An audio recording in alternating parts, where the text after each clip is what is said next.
महाराज जी 1982 से हम ज्ञान की खोज में थे और विभिन्न गुरुओं के पास गए आए। अंततः 2010 में महाराज जी का सानिध्य मिला और आनंद विभोर हो गए। इसके लिए मैं किन शब्दों से महाराज जी को धन्यवाद दूं, मुझे समझ में नहीं आता है, फिर भी कोटि कोटि प्रणाम। आपकी हिंदी बहुत अच्छी है। हाँ, अब यही तो बात है, लोग खोजते हैं और कहते हैं मैं फला गुरु के पास गया, फला गुरु के पास गया। पर देखो, गड्ढे में और कुएं में क्या अंतर है? कुएं को गड्ढा क्यों नहीं कहते? गड्ढे को कुआं क्यों नहीं कहते? पानी का अंतर है। अगर उसमें पानी है तो वो गड्ढा नहीं कुआं कहलाएगा, और अगर पानी नहीं है तो कुआं नहीं गड्ढा कहलाएगा। गुरु की एक ही खोज है, एक ही निशानी है कि वो ज्ञान दे करके ये भरम का जो भांडा हम अपने सिर पे लिए रहते हैं उसको फोड़ देता है। उसके बाद जीवन के अंदर स्पष्ट क्या है, क्या हमको मिल रहा है। अब लोग बात करते हैं या तो पिछले जन्म की या अगले जन्म की, पर तुमको तो जन्म अब मिला है, और जो इस जन्म की बात करे, इस समय की बात करे, अब की बात करे, तो वो है सच्चा गुरु। और बात ही ना करे बल्कि दिखाए कि क्या हमको मिला है, क्या हमारे जीवन के अंदर उपलब्ध है। तो अब मैं तो साफ कहता हूं लोगों से कि भाई हम सिर्फ बात करने के लिए ही नहीं आते हैं। ये नहीं कि बस मुंह खोल रहे हैं बस ये इतनी बात है, नहीं। हम दिखाते भी हैं, हम बताते भी हैं, हम समझाते भी हैं। और तुम अपने जीवन में खुश रहो, आगे बढ़ो और इस जीवन का पूरा पूरा लाभ लो, सबसे बड़ी बात है। और नहीं तो अब लोग हैं, हाँ जी हम सत्संग सुनेंगे। क्या सुनेंगे? सत्संग सुनेंगे।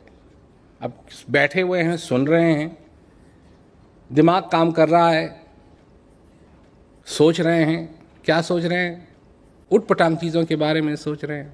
पिछले जन्म में हम क्या थे? हाथी थे, घोड़ा थे, है?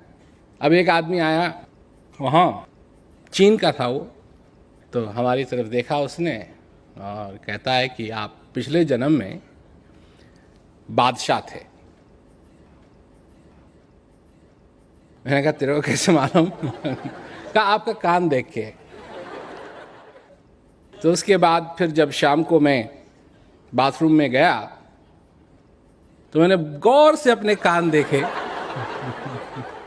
कि ऐसी क्या चीज़ है मेरे कानों में, क्योंकि वो बादशाह था।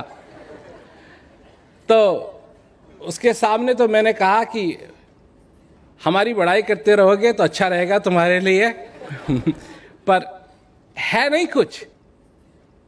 क्या थे तुम पिछले जन्म में? अब कोई कहे तुम पिछले जन्म में हाथी थे, तेरे कैसे मालूम हाथी थे? तेरे कैसे मालूम? अब तो तेरे बाल भी सफेद नहीं हुए हैं, तेरे कैसे मालूम?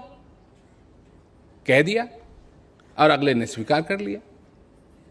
यहां सिर्फ कहा ही नहीं जाता है, यह नहीं कि हमने कह दिया तुमने स्वीकार कर लिया। अरे बात स्पष्ट होनी चाहिए, जो तुमको अच्छी लगे, जो तुम्हारे हित की हो, जिसको तुम स्वीकार कर सको, जिसका प्रमाण हो। अप्रमाणित बात नहीं, जिसका प्रमाण हो।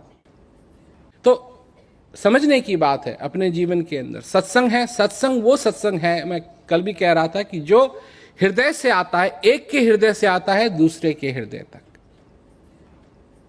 वो है असली सत्संग। जो यहां से आता है, दिमाग से आता है दूसरे दिमाग के लिए, वो सत्संग नहीं है। वो गप संग जरूर हो सकता है पर सत्संग नहीं है। सत्संग तो हृदय से आता है, एक हृदय से आता है दूसरे हृदय के लिए। तो सत्संग सुनो, सेवा करो, अभ्यास करो।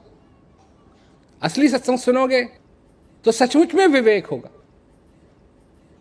असली सत्संग सुनोगे तो सचमुच में विवेक होगा। विवेक बिन सत्संग विवेक न होई। राम कृपा बिन सुलभ न सोई। भगवान की कृपा से ही असली सत्संग मिलता है। और जो सचमुच में मैं कहता हूं, जो प्रेमी लोग हैं जिनको ये ज्ञान मिल गया है, जैसे आप यहां हैं, मैं कहता हूं तुम बहुत भाग्यशाली हो। ये ऐसे कलयुग में तुमको सत्संग सुनने के लिए मिलता है। सचमुच में विवेक होता है, सचमुच में विवेक होता है।